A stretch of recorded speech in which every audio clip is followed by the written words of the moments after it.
sudah diangkat tinggi-tinggi, masih diberi kode dengan gong jeng. Sobat kesorong, bebek nabrak cabai. Dulu mantep lu gong tambah kering. Apa namanya tujuan? Sentuh tangio, sengalan sadaro. Iki lho Gusti diangkat sawangan.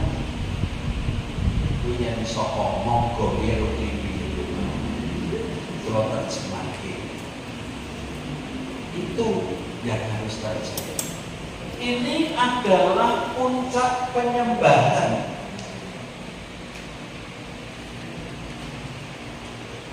Maka seperti ini yang mesti dibuat. Nah, nanti berbeda dengan ini. Pas Bapak Paus sekalipun ketika berhadapan dengan Ibu Maria dalam gambaran patung Maria seperti ini tidak menyembah.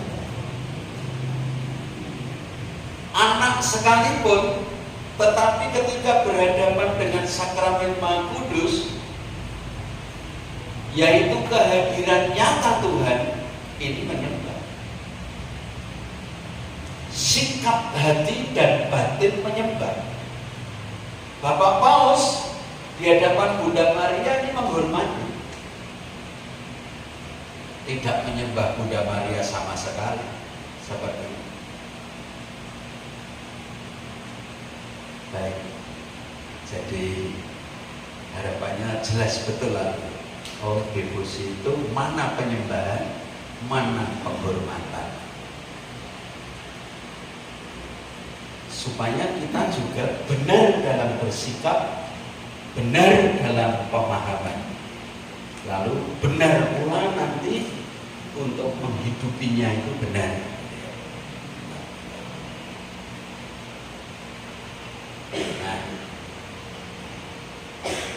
kata latria dan dulia di dalam kitab suci itu sangat jelas. Penyembahan dalam arti latria nyata pada perintah pertama dalam ke-10 perintah Allah, yaitu untuk menyembah Allah saja dan jangan ada Allah lain yang disembah selain Dia. Itu balik ya, dalam kitab suci. Ini penyembahan, ini hukum pertama. Penyembahan kepada Allah dengan sujud menyembah disebutkan dalam 2 Tawarik 7:3, 2 Tawarik 20:18, Nehemia 1 Makabe dan seterusnya. Saya tidak membuka itu untuk saat ini, nanti PR buka sendiri di rumah.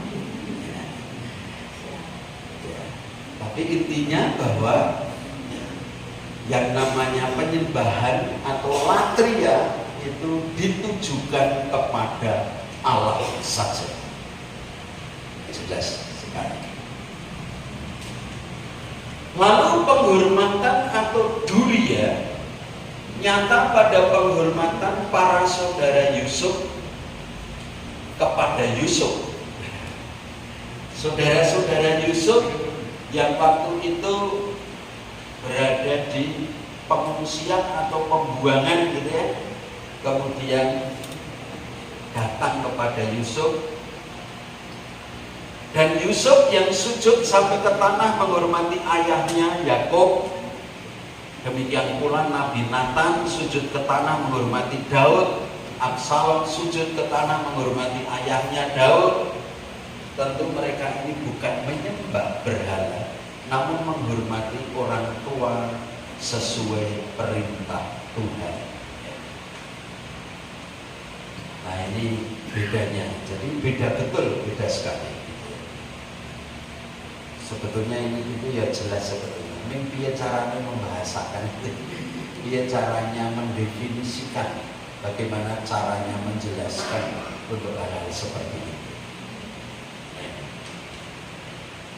Lalu ada yang bagus lagi, sebetulnya yang namanya penghormatan atau dulia itu masih bisa dibedakan atau digolongkan, yaitu dunia relatif. Ini misalnya saat Musa membuat ular dari tembaga yang dipasangnya di sebuah tiang, dan siapa yang memandang patung ular itu akan tetap hidup walaupun telah dipagut ular. Ular yang ditinggikan di tiang ini menjadi gambaran akan Yesus Kristus yang juga akan ditinggikan di kayu salib. Maka di Injil Yohanes ini disebut apa yang dibuat oleh Musa itu. Ini aslinya sekarang di sini. Saya tahun berapa ya? Kemarin sampai di sini, sampai di bawah ya. Ular tembaga ini. Nah, ternyata ini terpenuhi betul di dalam diri Yesus yang ditinggikan di salib. Ini yang terjadi.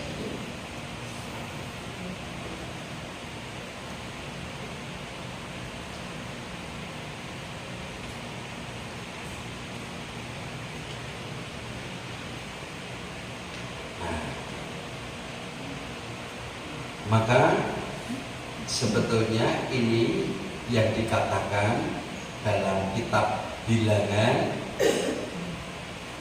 ini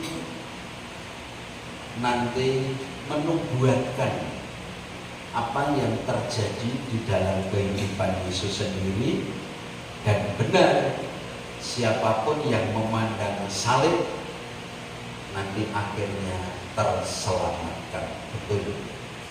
Lalu contohnya ya penjahat yang di sebelah kanannya itu ya, itu sungguh-sungguh percaya pada salib itu.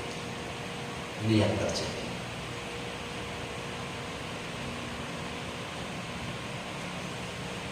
Baik.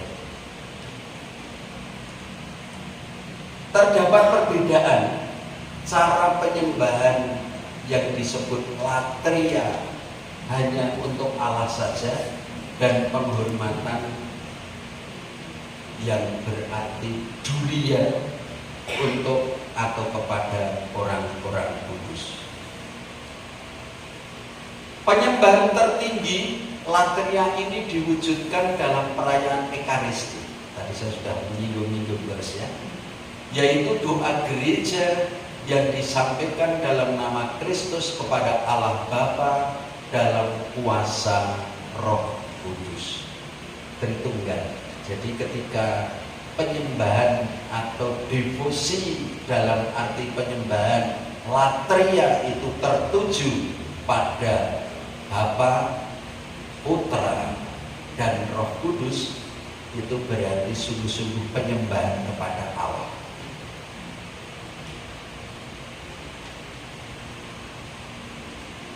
Penghormatan dulia kepada Maria dinyatakan misalnya dalam doa-doa rosario, novena, dalam nyanyian Maria, baik sebagai doa pribadi maupun doa kelompok.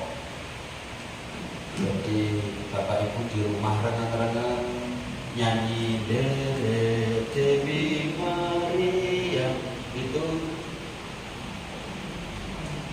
sudah devosi pada Bunda Maria ya. Saya punya devosi pada Bunda Maria. Pokoknya sebelum tidur saya pasti salam Maria. Begitu mereka bangun melek, Bapak ke situ aja. Arep-arep mesti salam. Ning nek luwih saka 10 durung nganti 14. Rosarionya tiba.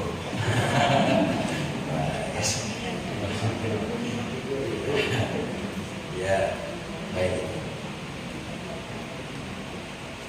Sedangkan penghormatan dulia relatif terlihat jika umat Katolik berlutut saat berdoa di depan patung Yesus dan patung Bunda Maria, karena yang dihormati bukan patungnya tetapi pribadi yang diwakilkannya, yaitu Tuhan Yesus dan Bunda Maria.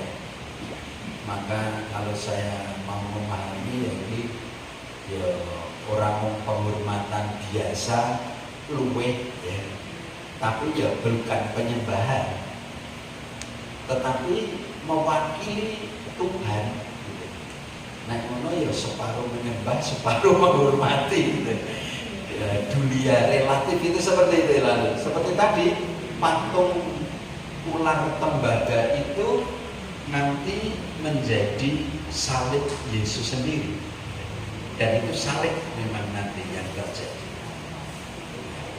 Nah ini gambaran yang sangat jelas.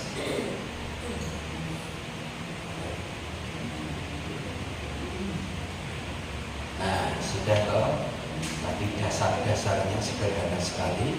Sekarang ragam devosinya apa saja.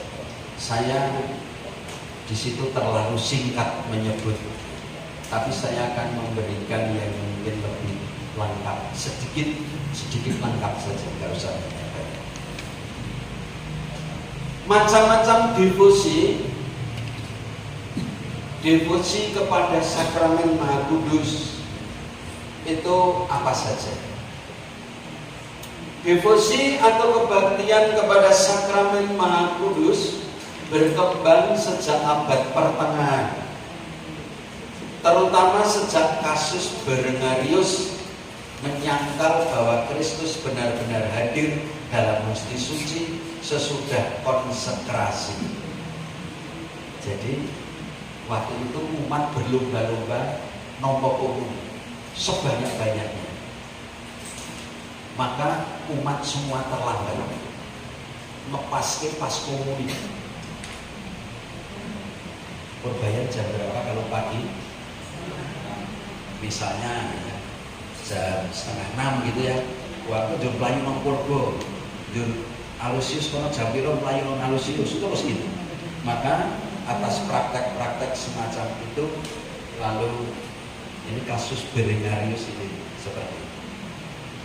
Jadi kehadiran Kristus itu benar-benar hadir itu di Hosti Suci sesudah konsekrasi. Artinya lalu kehadiran di dalam diri imam, kehadiran saat sabda diwartakan, lalu itu tidak diakui gitu ya. Maka orang berlomba-lomba untuk mengejar komuni saja. Misal lalu tidak diikuti, pokoknya rono nombo komuni lungo, rono nombo komuni lungo, nombo komuni lungo, pernah terjadi seperti itu. Mengerikan, sangat mengerikan. Mbok menawa ono sing mengikuti sampai hari ini ya, telat ajek. Digawe esok ya telat, digawe serodo awan ya telat, digawe awan ya telat, diganti sore ya tetep telat. Wong pancen niate telat. Mbok menawa iki pahame padha lho. Jadi Tuhan itu ya hadirnya dalam Hosti setelah dikonsekrasi itu saja. Yang lain tidak menjadi kehadiran Tuhan. Kalau begitu memang sebagai altar Kristus tidak berlaku.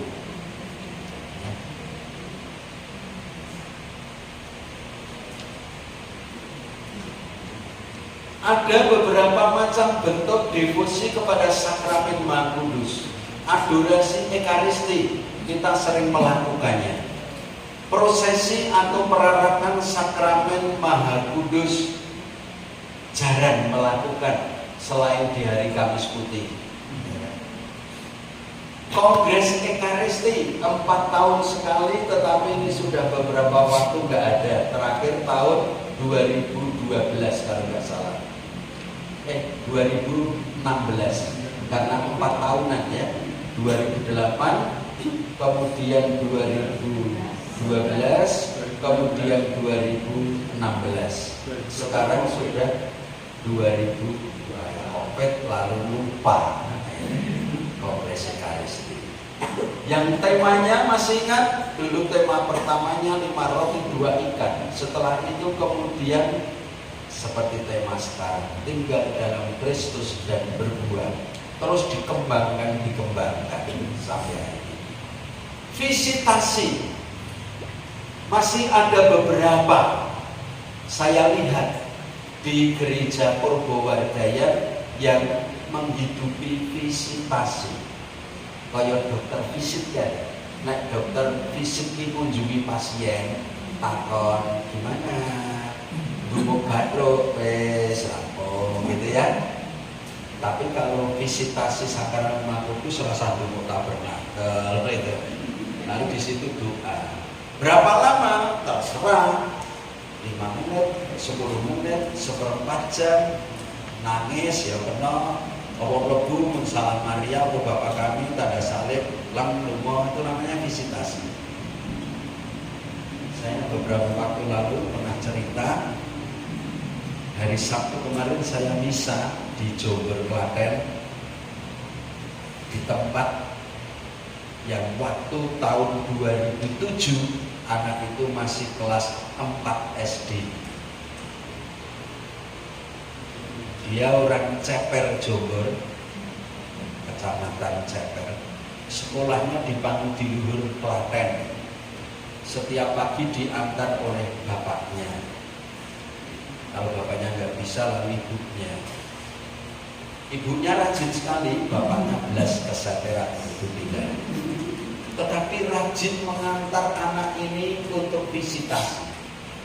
Ini ratau lebunong latar gereja, di pintu gerbang gereja.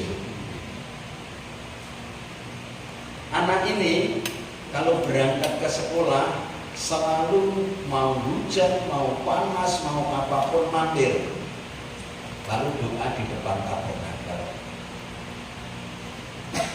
Juga nanti ketika pulang, dia juga akan mampir. Kemudian pulang ke rumah, mau jam berapapun, mau hujan, panas apapun. Nah, ketika Kongres Ekaristi, Monsinyur Suharyo itu sangat terkesan dengan anak ini.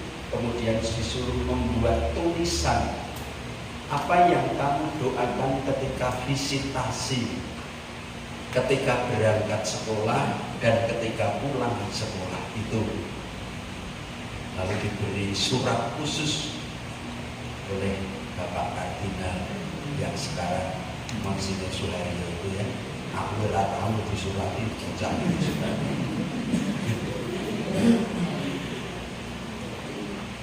Nah, yang didoakan sederhana. Tuhan Yesus, saya mau berangkat sekolah. Bantu supaya bisa memahami apa yang diajarkan Pak Guru. Terima kasih. Aku. Wow. Nanti pulangnya, terima kasih Tuhan Yesus. Saya sudah pulang dari sekolah. Saya mohon mampukan nanti bisa belajar di rumah. Selesai pulang. Itu aja. Yang didoakan itu aja. Acah cilik butuh ya mau kuyo. Ora kaya jenengan-jenengan butuh oke gitu ya. Sing dijaluk ya oke. Grindil. Grindil itu ya. Hanya itu saja yang didoakan. Dan ternyata masuk seminari menengah Purwowardayan sampai tahu rohani di Jambi, malah keluar pada dia rapopo punya pengalaman mendalam. Visitasi itu seperti itu.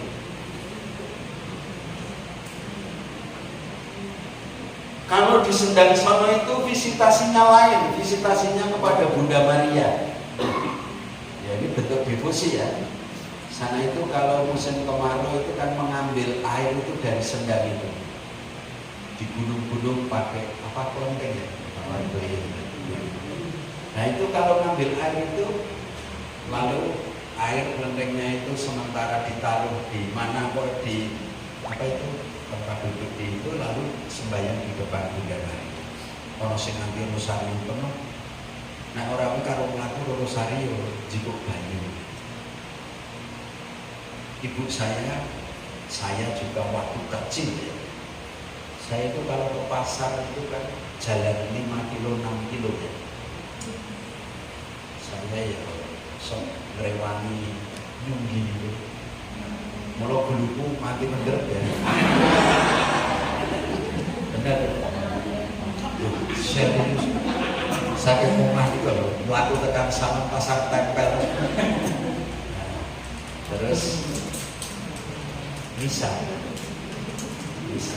Kalau pulang itu lalu belanjanya tenggok itu ya kan digendong. Sudah ditaruh di samping-samping gereja itu ditinggal. Seperti itu. Ini visitasi.